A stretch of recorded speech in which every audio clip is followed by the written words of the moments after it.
So welcome. This is a podcast in collaboration with Disability Cornwall and Sport in Mind, and it's part of the Discover Voices podcast series which Disability Cornwall hosts. That is a network and a production of short films for Cornwall's voluntary sector, and it discusses life through the lens of people with long-term health conditions or disability.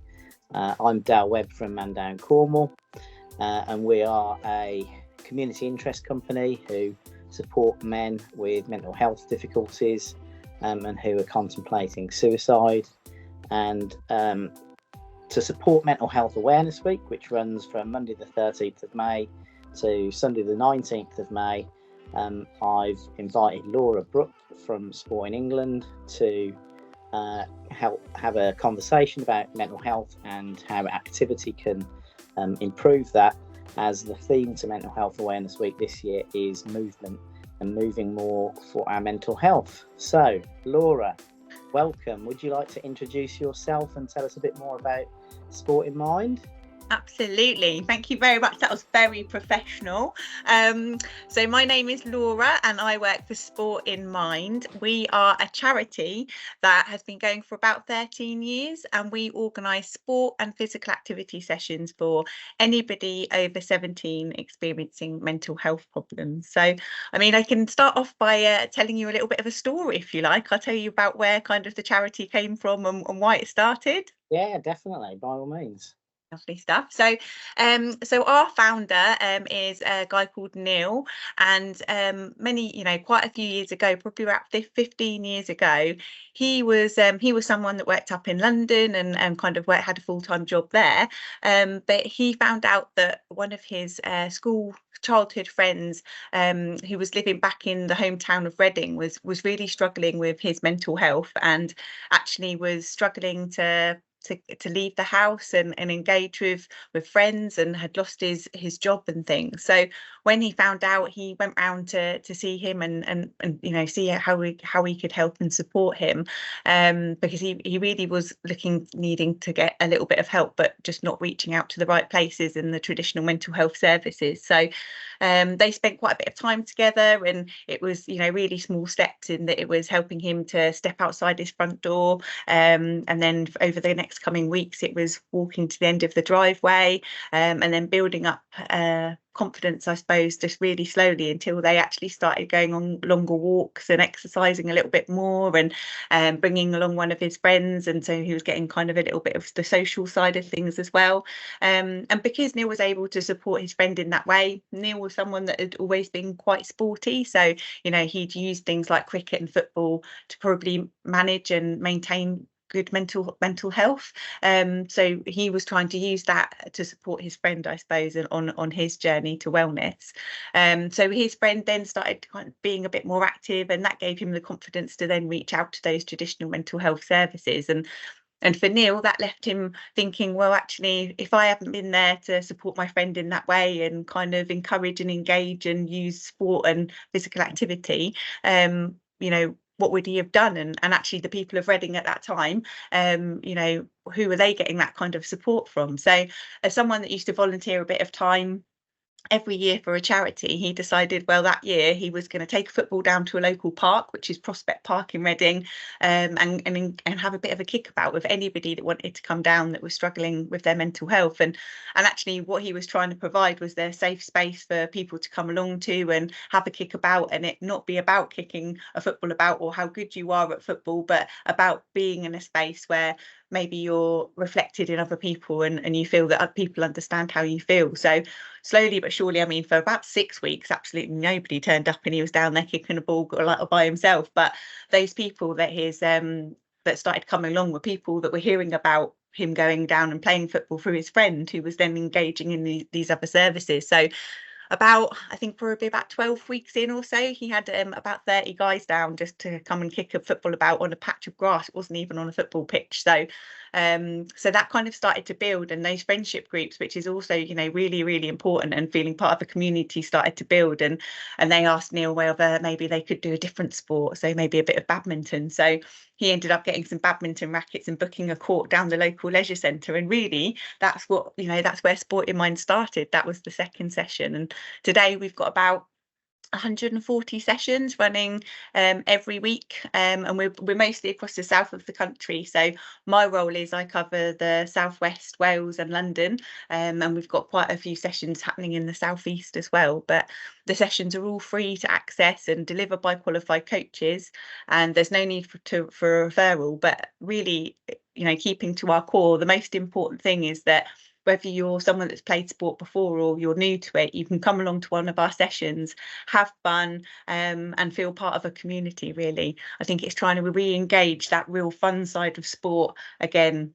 Some of us felt like that, I think, with rounders, particularly at school. Like, it was always one of those sports that was really fun, and it's kind of trying to reignite that, I think, through the sessions. And the benefits that come with that is obviously the physical health benefits, but also the mental health benefits as well.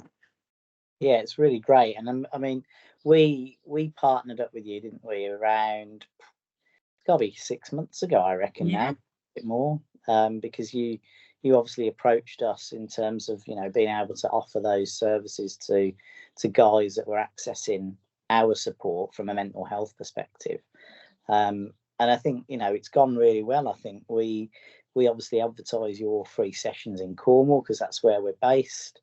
And I think it's slowly grown, really, in terms of, I can see through our community people kind of accessing and asking when the next sessions are, asking if there's going to be a new location, or if the times are going to kind of grow or change, you know, to kind of fit in with their lifestyles. And I guess that will be something that happens kind of organically, won't it, now, as you've established yourselves in Cornwall. But I know that we've been getting some great feedback in terms of guys that have been really, you know, interested in going along to those sessions. And I think it's really helping with, I mean, you know, from a man down perspective, one of our core kind of objectives is to reduce the stigma around mental health. And you know, we promote that through, you know, our kind of talking therapy sessions. But you know, I think we're supportive of any environment that just gets guys in a room together, and they haven't got to talk about mental health. You know, they could talk about just what's going on in their own lives at that moment in time. And I think that's been really powerful for some guys. So you know, the story of Jamie and Neil really kind of rings true for us, I think, and it's a really good kind of a good thing that we've been able to link up, I reckon.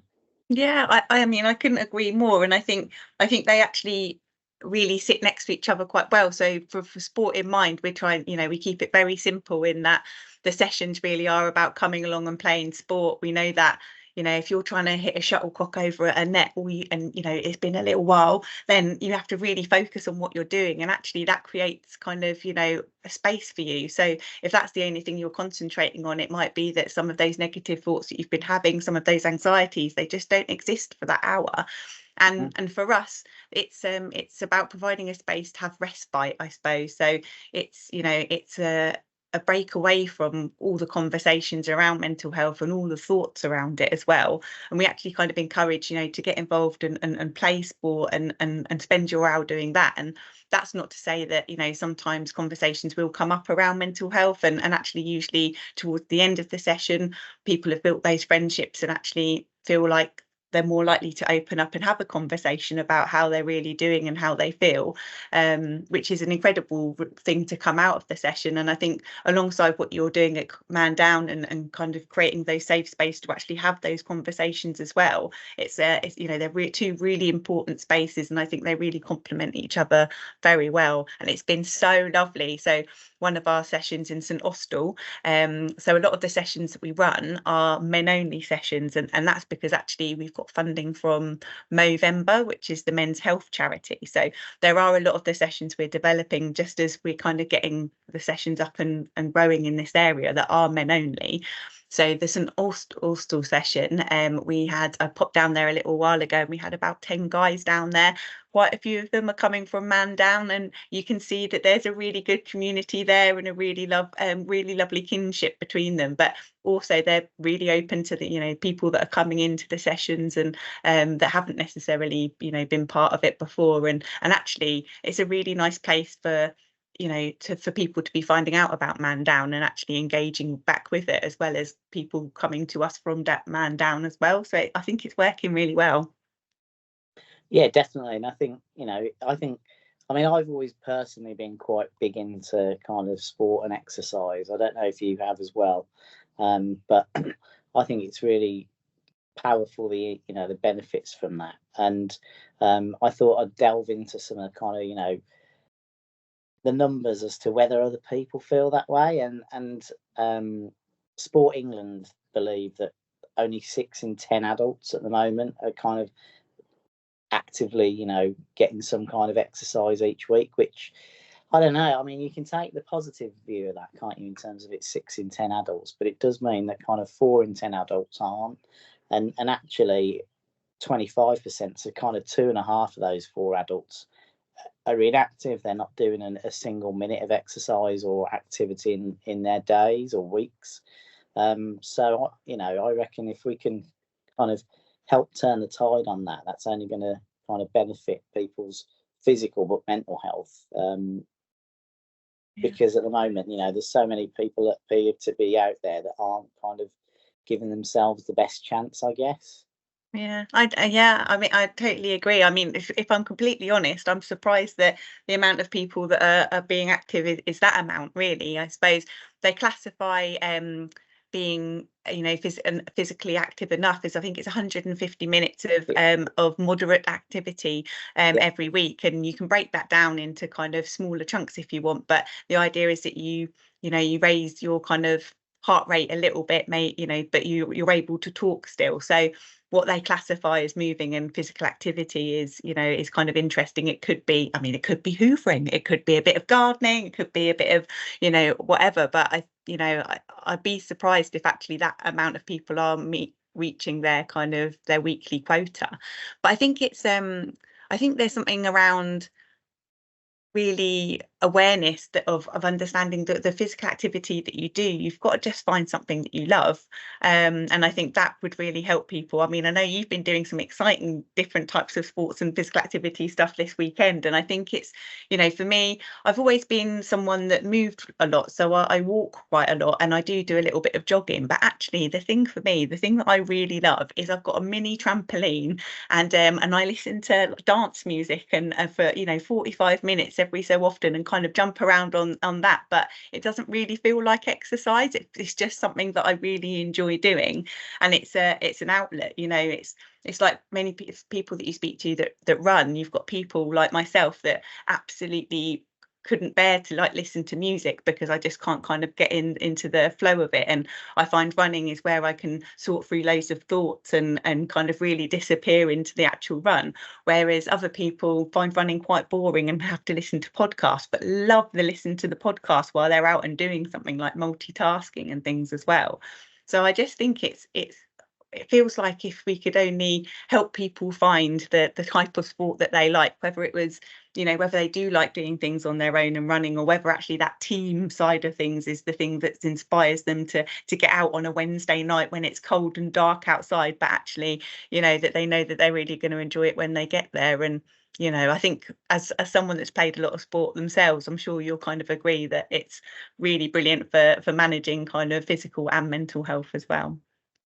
Yeah, definitely. I mean, I guess the motivation side of things is something that really holds a lot of people back. And if they're affected by maybe the seasonal, I can't think of the phrase for it, but kind of where people don't enjoy certain seasons within the year. Because, I mean, I guess if you like to go outdoors but you're not a fan of the wind and the rain, then that can be quite tricky in the winter. And like you say, I mean, I've kind of faced that myself in terms of going out rowing or going out running in in the colder, wetter months, it's kind of a bit of a struggle to get yourself out there. But then when you come back in, you think, well, I've done something beneficial there, and that's only going to help me.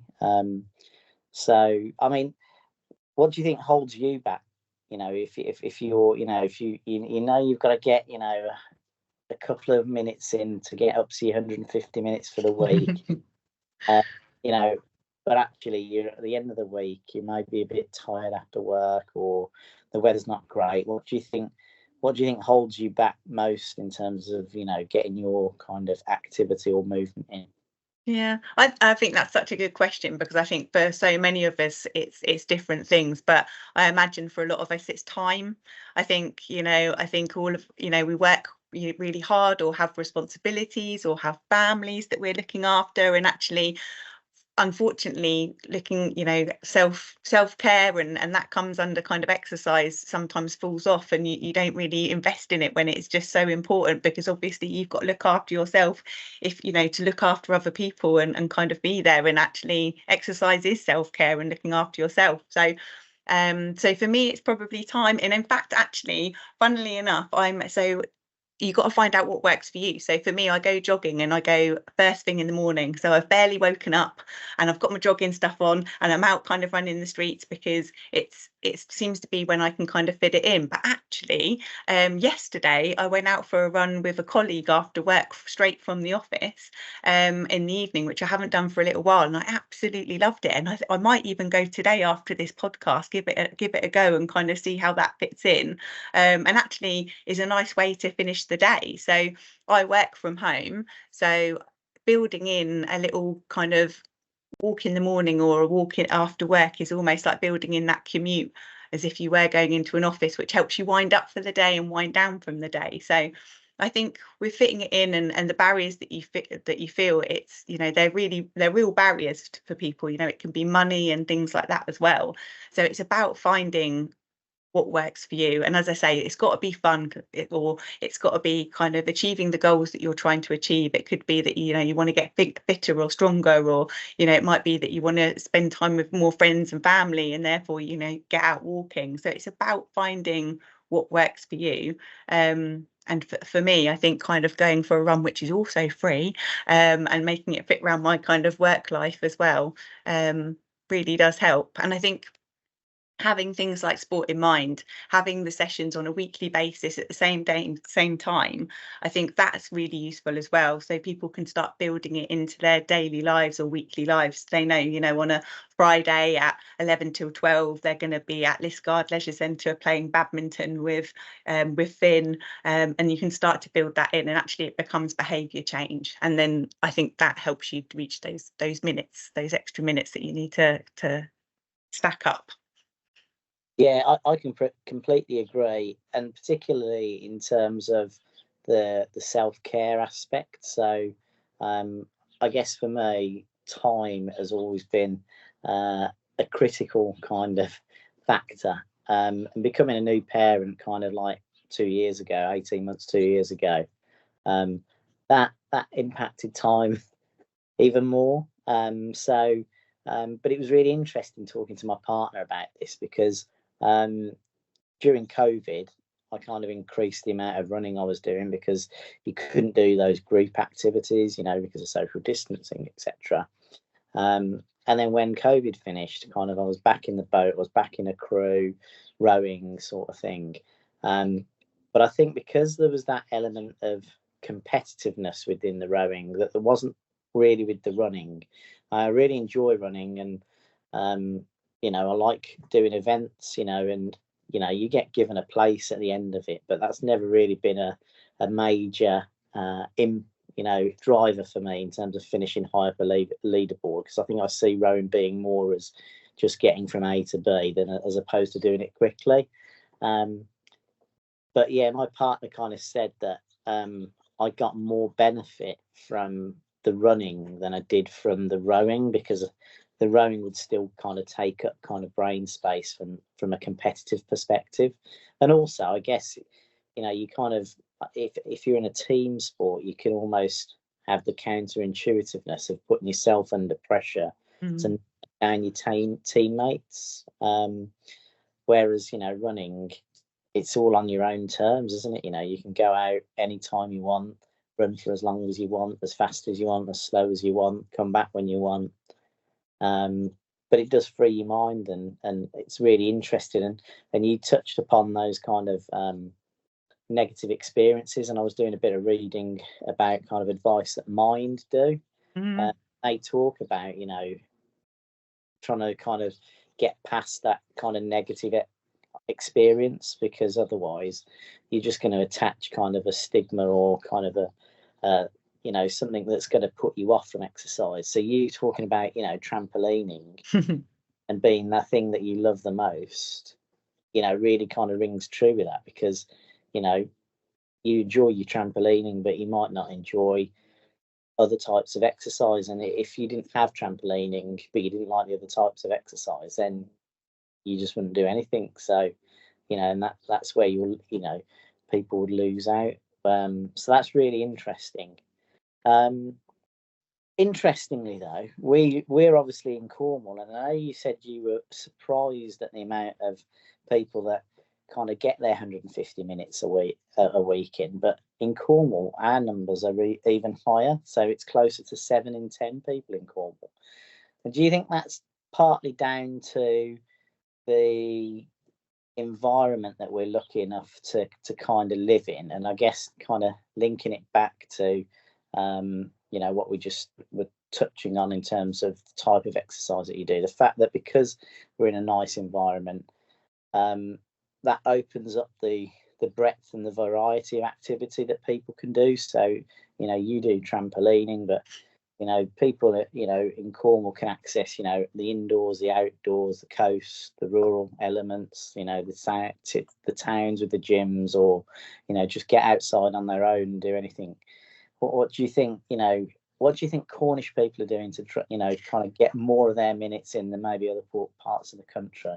Yeah, I don't know, but I'm like, that makes me happy, that, because I feel like I'd like to say that I think it is because you live in a beautiful part of the world and people are just out there enjoying it. And like you say, things like wild swimming is really growing fast, and you've obviously got a lot of access to the coastline and beautiful kind of landscapes to walk up and down. But there's also maybe something around, the way that people travel, in fact, that it might be, is it correlated to how many people drive? Do people have to walk further? But public transport isn't so good, so people having to kind of are just used to walk more, so like if you compare it to London, where there's a bus stop every 5 seconds and a tube every kind of 2 minutes, people aren't actually, during the day, they're probably not moving that much in kind of getting from one place to another. But I've got, from setting up sessions in Cornwall, it's been a learning experience for me. With what we usually do is we find a leisure centre that we can use and put on a session there, and they're usually the hub of the community, so really accessible. But there are there's a lot of transport issues, which I know kind of is something an ongoing kind of issue. So I wonder if people are actually just moving more because that's how they're getting from one place to another. And it just seems that, everyone I speak to seems to be quite active and actually seems to be, part of teams and things, whether it's a football team or whether it is a wild swimming kind of group of ladies that are going out. There certainly just seems to be a lot more interest or enthusiasm for just being out and about and even exploring. And I don't know if that explains it, but that's kind of certainly my thoughts on hitting those targets, which is excellent news. Yeah, I think you're really right in terms of that, because I mean, I'm lucky enough to still be recording this from the Isles of Scilly after out here rowing. So, and I've got a lovely outlook at the moment in front of me, just kind of looking over the bay. But where I'm stopping is on a kind of a thoroughfare, and since we've been recording this, there's been so many people walking up and down, whether it was with dogs, or there's been people touching on wild swim, people walking down in their dry robes ready to go for a swim, school kids kind of straggling behind, to go and walk home from school, etc. And today we went out for a wonder sort of thing, and we hired a golf buggy, which is a little bit counterintuitive to the exercise thing. But it wasn't so much about the exercise today. We wanted to explore the island. We're on St Mary's at the moment. But even in a golf buggy, only going at 12 miles an hour, we could get around the whole island in kind of like an hour because of the geography of it. And I think, like you said, the fact that things like buses and trains aren't here, people do kind of just move around just to get on with life. And since I've been here, I've hit kind of 10,000 steps every day because my fitness watch is showing that. And I think that really does play a part. Modern society can help us in so many ways, fitness watches, etc. But then maybe that's then the access to transport in other parts of the country kind of then makes people a bit lazy, maybe. Yeah, it's a funny thing that, isn't it, that we're kind of technology is kind of continuously improving, but it kind of is making us slightly lazier at every step because we have to kind of work slightly, even things with like Amazon now, you can just order anything. You don't have to go anywhere. You can order anything on there and it turns up at your door. It's just a case of, if we're talking about, just purely moving, which is, is the most important thing, just to be moving every day, then we're probably doing it less. We're working from home more, and I wonder if that the types of jobs kind of thing impacts on that as well. Like, there's a lot more jobs maybe in Cornwall where you've got people that are maybe are farming or fishing and those kind of things, so just are moving, and they're much more manual kind of jobs as well than you get from the inner cities. You did mention something earlier though, which actually again is something that I think is really something to be aware of, and that's that decompression time. So as you said, working from home now has got more prevalent for obvious reasons. And yes, people get that decompression time when they're sitting in the car, maybe driving home at the end of work for 20 minutes. But you get a lot of people that obviously would have done that commute through cycling or running, and if they're then working from home, and they might and then might get to the end of the day, and then it's very easy, isn't it, particularly in the winter, you look at the window and it's a bit dark, you think, oh well, I haven't got to be anywhere. So maybe I'll just put my tea on and put my feet up for the evening. Whereas if they'd forced themselves into work in the morning, they had to then do the return journey in the evening, didn't they? There was no choice on that. And they get that. But from a mental health perspective, they were also getting that 20 minutes kind of, or however long the commute was, that decompression time as well as the physical, which it's funny how kind of society has kind of changed and moved on. But then I guess the flip side is maybe you've got more people then taking a lunch break and going out in their lunch break because they leave their front door, get back to their front door, and they've not really lost any time in their day then either. Yeah, I mean, I would, yeah. Say again, sorry? Do you exercise in the middle of the day? Do you get on your trampoline at time? No, I go out for a walk though, so I'm really good at it because I like, and it's interesting, and because people work differently. So I find now I'm based at home, I almost do kind of longer hours because I kind of almost get stuck into it. So what I try and tend to do is every morning I'll get up and I'll go and kind of do a walk, and it's usually about a 5k walk. I do the kind of same circuit. I find the best piece of green space that I can find, because it's really important to get out in kind of green space and green therapy as well. There's lots of statistics about getting out and moving anywhere is great, but actually if you're around green space and lots of green trees and open sky, then that kind of can be even better for your mental health.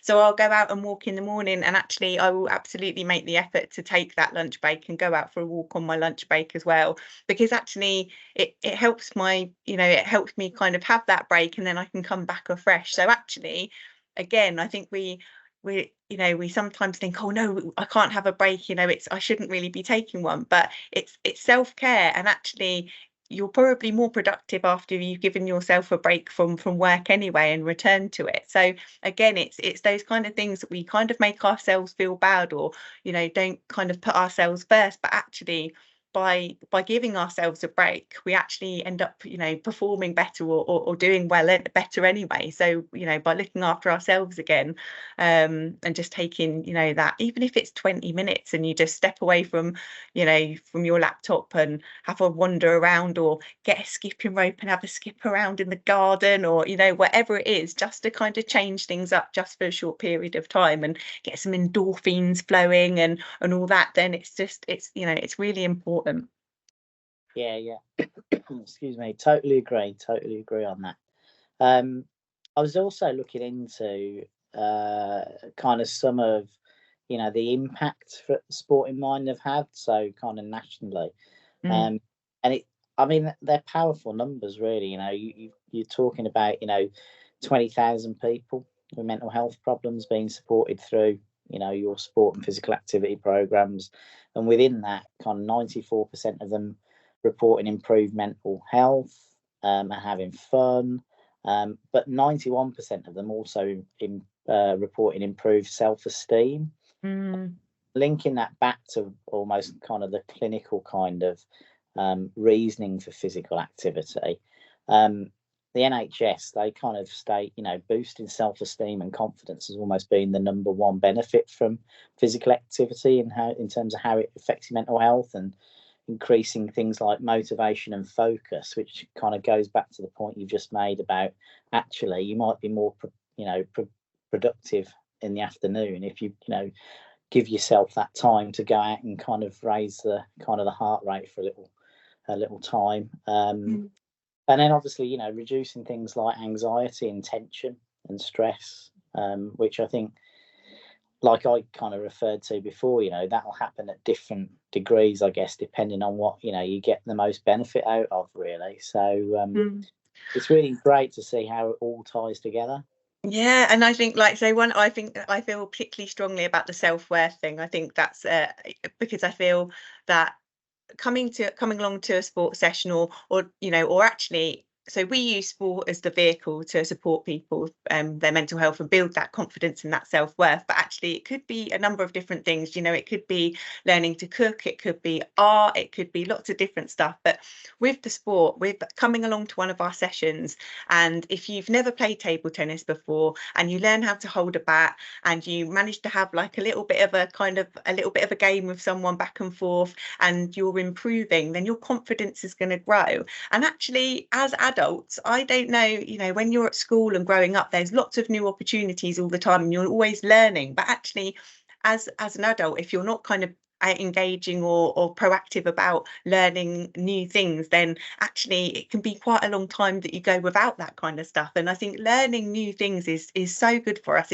It's kind of highlighted in one of the 5 ways to well-being, with looking after yourself. It's one of the things is learning. And I find that people that come along to our sessions, we work really closely with the NHS, and they like tell a lot of people about the sessions, and then they come along to the sessions and kind of build confidence. And some of those participants then become volunteers, so they grow kind of self-worth, they become part of the community and actually want to give back as well. It's really impacted them, and they know that it can have a really positive impact on other people.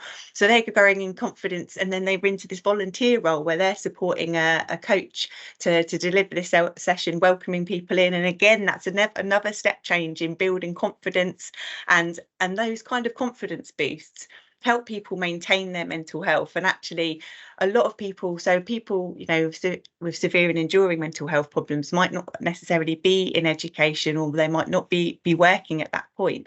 But by building that kind of confidence, it means that they might be more likely to reach out into other volunteering opportunities, or that education, or take on a little bit more responsibility because of that experience they've had of being there the same day every week for so often. So absolutely, like that self-worth side of things is so important with maintaining, and it's lovely that we can provide almost a little bit of a pathway there as well. I mean, there's actually been instances where participants have become volunteers, and those volunteers we've actually trained up to become coaches for sessions themselves, and then we end up paying people to to deliver those sessions, because they're people with lived experience and really understand what it is and how it feels to be that person that walks through that door that first time, which I always think is just so brave. I think I think joining anything for the first time, like, I'm awful at it. I get really kind of nervous going along to a session. So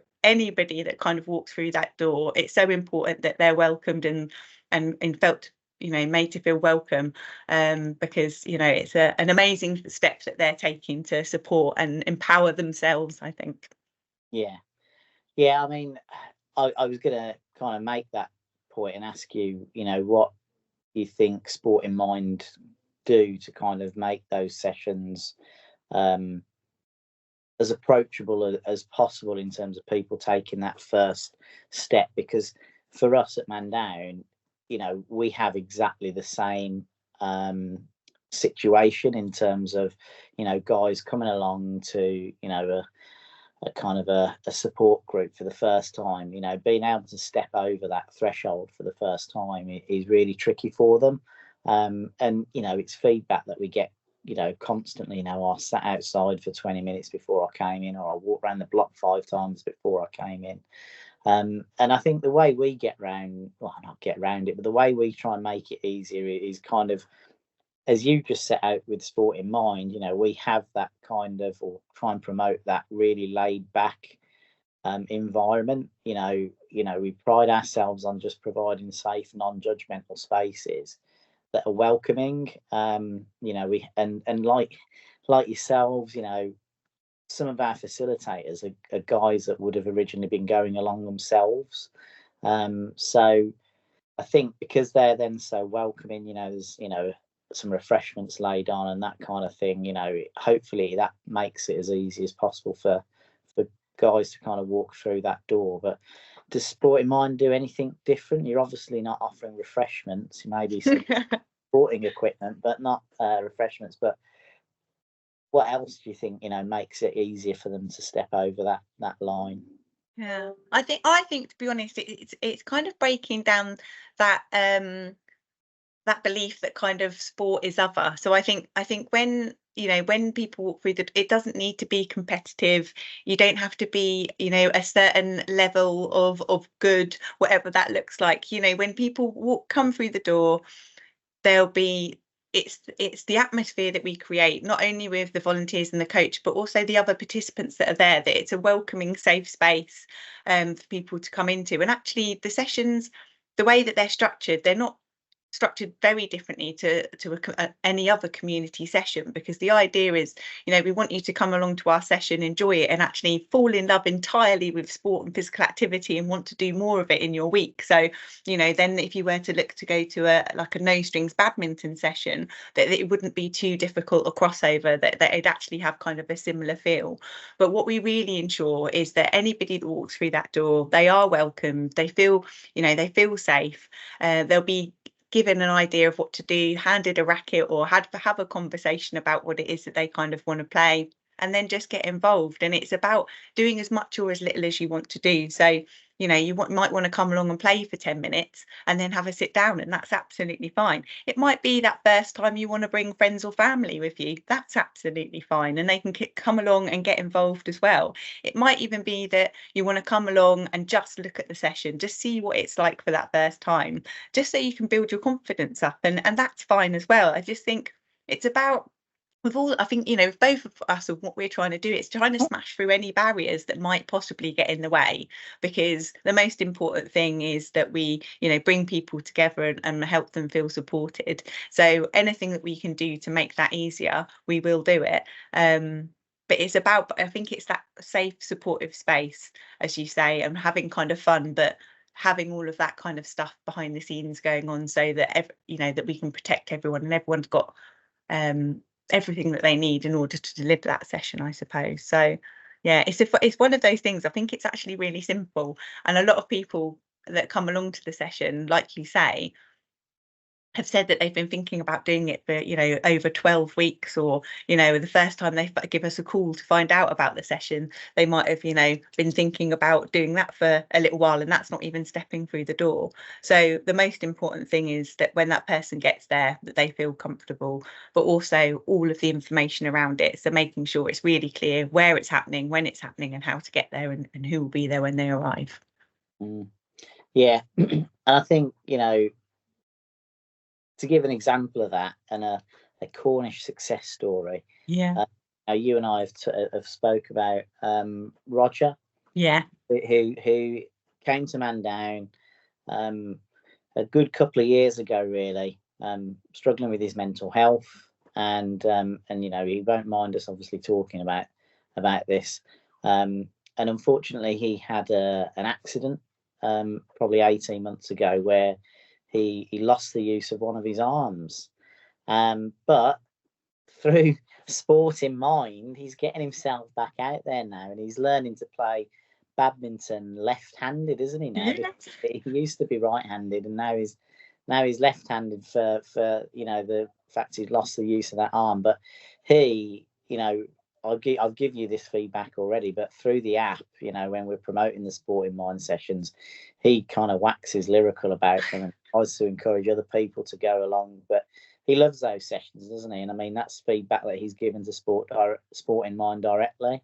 Yeah, I mean, what an inspiration Roger is. Like, I actually spoke to him for the first time on the phone last week, and it was even more inspiring kind of hearing and speaking to him, because I've been hearing back from some of the coaches that have been telling me about Roger that's been coming along, because he, amazing. He was someone that liked playing badminton before, and actually played to quite a high standard from what he was saying. And after the accident, losing the ability to do that, and probably that community and social space where he used to go and play badminton, and he wasn't able to do that any longer. So he then came along to some of the Sport in Mind sessions, thinking that actually, he said, like, for the first time, he was just going to come along and just see what they were like, having no expectation of actually being able to play. But because of the way that the sessions are, because it really is inclusive, and it really is for everyone, no matter kind of what level you want to play or how much you want to get involved.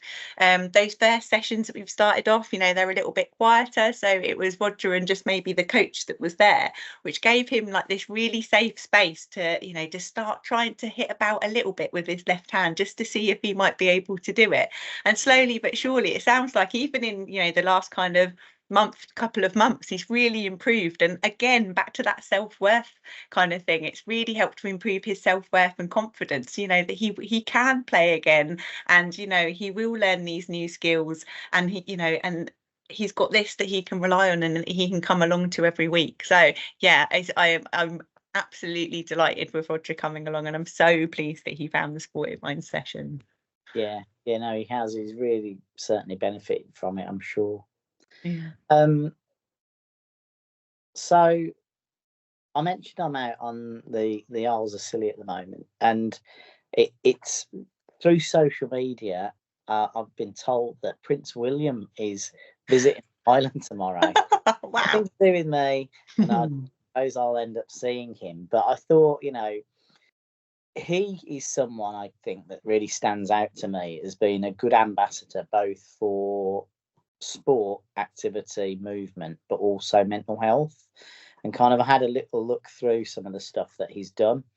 And also, he's obviously a kindred spirit myself, because he's an Aston Villa fan, so we've got a big game tonight, so I'm sure he'll be watching that. But no, reading about him a bit more, kind of he talks about how he's been a keen sportsman himself, and he advocates kind of the power of sport to affect change and transform lives, and bring people together. And then also kind of he talks about, with his Heads Together campaign that he did about mental health through the Royal Foundation, and how they can kind of combine tackling the stigma and changing the conversation around mental health, using sport to do that. So the way he's he obviously has the access to be able to to kind of encourage organisations to do that through things like being the president of the FA and kind of involved with the Welsh Rugby Union and all things like that. But I think someone that's, you know, kind of got that foresight to kind of link both the physical and mental health side of things is something that's really powerful. And I think people recognise him for that. And do you think Sport in Mind kind of share that view of him? And have you got any other kind of ambassadors that you think really kind of extol those virtues? Yeah. I'm not sure if we've got any ambassadors yet, but we're certainly on the lookout for them because they're out there. Because I think absolutely, I think that we're starting to really see that people are connecting physical and mental health, and that they do impact each other, and that they really are important to combine. And I think the work that he's doing is really super important about building that awareness. So, you know, building awareness for that combination, that they benefit each other, but also just that simpleness, you know, of talking around mental health, like taking the stigma out of it, allowing people just to have that conversation and not worrying about feeling judged. Or I feel like a lot more people are being quite open and honest about exercising for their mental health, and actually that it helps them maintain it and things. I hear a lot of people talking about running, for instance. In fact, Sport in Mind powers another organisation called Run Talk Run, which is a peer-led kind of national project where, again, weekly volunteers lead 5K runs for anybody that might be, you know, feel that they're having challenging mental health problems, or that they're, you know, or people that just want to maintain, I suppose, their mental health. And they're groups of people that socialize and go the same day, same time every week. And again, just that space to kind of run and talk, because actually you'll actually find that a lot of people do like to have a chat and a run. And I think it's that thing about, it's like if you're sat in a car, when you're next to each other and you're doing something else at the same time, it makes it that little bit easier to have that conversation, which might be a little bit tougher if you're kind of sat in front of someone. So, you know, sport and running enables that as well, so we can kind of talk a little bit more freely. And I feel that people are definitely, being a lot more open about why it is they're exercising. It's not always just for physical health benefits these days. So Yeah, that sounds really good, Run Talk Run. I guess that's almost like, it's like building on the NHS's Couch to 5K, isn't it? yeah. But then adding in kind of the mental health side of things is really clever. Yeah, and it, you know, and it's all the kind of stuff that we're, so next week is Mental Health Awareness Week, and the theme is movement. So I think, you know, there's a lot of amazing organisations, and, you know, even Park Run and the things that they achieve, getting people out that, you know, might not do any kind of exercise, or just looking to step it up, and then being able to be part of a community that goes out for free every week. You know, there's lots of different organisations that, you know, provide activities and things. And I'm really hoping that during Mental Health Awareness Week, you know, not only Sport in Mind, but there's lots of interest, and people really do, you know, looking to get moving a little bit more, and celebrating that week, and moving more for their mental health, you know, really focusing in on that. And I think anyone that's listening, you know, again, I thought I'd try and seek out some other resources. So obviously we've got both of our organisations, and we've talked about Mind and the NHS, but also there's Healthy Cornwall, and there's also Active Cornwall, and those two kind of, you know, if people put those into Google, they'll soon kind of, you know, pull up their kind of websites and be able to get advice and guidance on physical and mental health support that's available for them. So I think, you know, the number of organisations, like you said, Parker and yourselves and all those other kind of organisations that are growing, it's just making things more accessible for people, isn't it? So that's really good, and it can only be, you know, good for everyone. If you could meet a sports personality of your choice, you know, who would it be? Oh, I don't know. That's a tough one. I like watching rugby, so that's a bit of a... Once you name them, we can send them this podcast, and we can get them as a Sport in Mind ambassador. You see, that's my thinking. Oh, that would be Joe Marler. Can I put that one out there? Oh yeah, yeah, personality there. So, yeah. He does a podcast anyway, which I listen to regularly. He's quite an interesting character, but I don't know. And obviously very active, but I don't know. What about you? Who would you choose? Oh yeah, that is a tough one. I've got such a wide variety of sports that I've done throughout since being a kid. Playing cricket and rowing and running and athletics and stuff like that. Who would I really most like to meet? I think it might be someone like Daley Thompson. Yeah, Just, good shout. because I really like athletics. I really liked the idea of variety, and I guess that pulls us back, doesn't it, to what we talked about? People not, kind of pigeonholing themselves into a sport that might be competitive that then puts them off, but just finding something they enjoy. And I always liked the challenge of kind of the variety, trying to master a number of disciplines as opposed to just really kind of hammering away at one all the time. So yeah, I think Daley Thompson. That's a good one. That's awesome. I do love athletics actually. Like it was one of those things that I used to go and watch kind of when I was younger as well, like just because of that. I used to do a bit of javelin actually and a bit of long jump. So you could have been, you could have been a heptathlete or a decathlete, I reckon I'd be all right at shot put as well. I could give it a go for sure. Yeah. Did you manage to go to any of the Olympics in 2012? Because it's funny enough, even this week, I saw someone wearing one of the 2012 kind of jackets. And I think, you think about the legacy. People, it's very easy to criticise, isn't it, the legacy of 2012. But I think for me, I think it did really do quite a lot for people, from communities, whether it be the recycling of the facilities, just to provide facilities for people, all the way up to just inspiring people maybe 10 years ago to now be the sports, stars almost that we're seeing today. So did you manage to get along to 2012? I did. And I can't remember how I got the tickets, but I did. I managed to get along to see some athletics, and I just couldn't agree with you more. Like going up and seeing it and being in the space and the pride I think that you felt kind of, and there was I think it really did lift spirits. I think there was definitely a pride about our country and about and a real investment in sport. And I think that kind of longevity of there was like a bit more funding to put into those grassroots sports kind of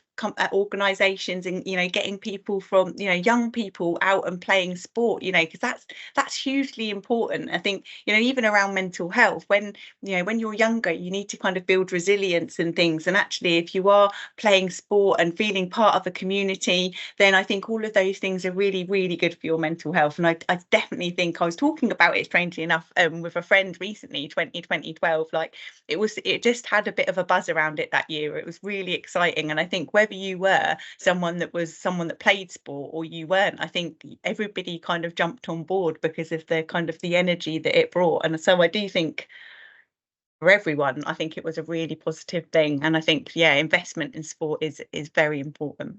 Yeah. And I've just had my dry road man just walk past again now, so he's obviously been for his swim. I couldn't agree more with 2012. I was lucky enough to get some tickets to the boxing, and we actually seen Anthony Joshua in the last gold medal for GB.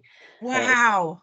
That tense kind of count back, and they didn't announce the winner and everything, but that was brilliant. But I mean, boxing, I think, is really kind of taken on the mantle of mental health at the moment, particularly with people like Tyson Fury, who talks about his struggles, quite openly. And I think, even in that kind of arena, almost that macho arena, the fact that we can start to see ambassadors come out of there and talk about mental health, whilst obviously demonstrating that they've clearly got very good physical health, is kind of, is something that's really positive. And I mean, we put out our promotional video at the start of the year for Man Down.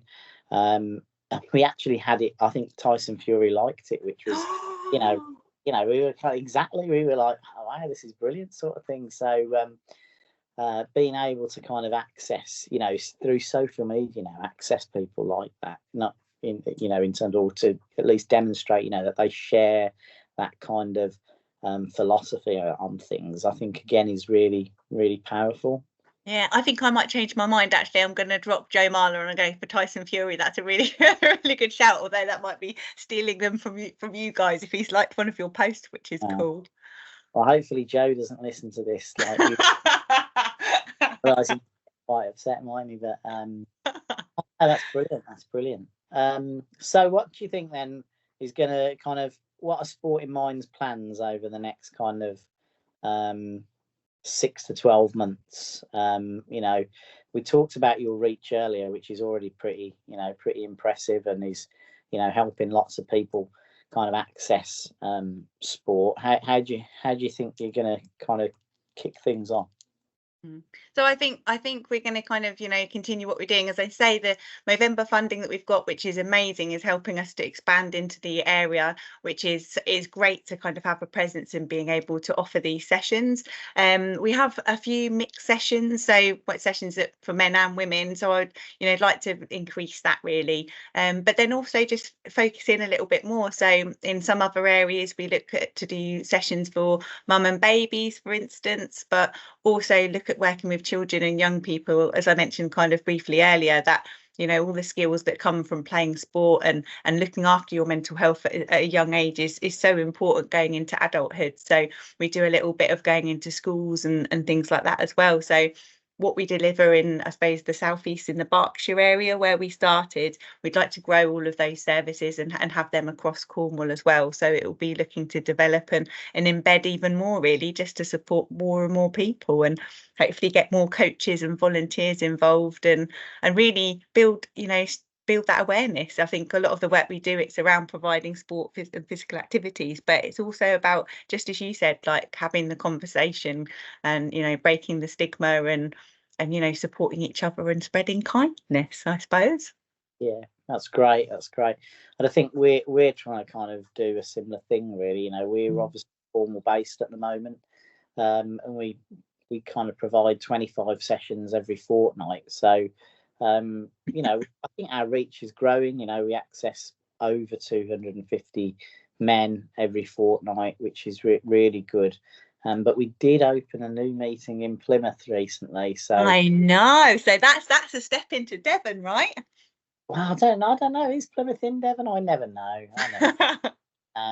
We're moving further east now, which is a positive step. And like you, I think, you know, we'd like to kind of grow that positivity and kind of grow, you know, that kind of raising awareness, you know, of mental health and breaking that stigma down. So I think what's really nice about it is, I think that almost the growth it sounds like that you're going through, and I feel like it's the same with Sport in Mind, it almost happens quite organically, because I think where you're having a good impact and where you're getting recognised, and, you know, where people are reaching out to see if they can have a session near them, or, you know, you can move more locally, it's almost an organic kind of growth, I suppose, because, you know, because what you're doing is working, and people are, you know, are benefiting from what you do, which is, you know, an incredible thing to hear, I suppose. Yeah, absolutely.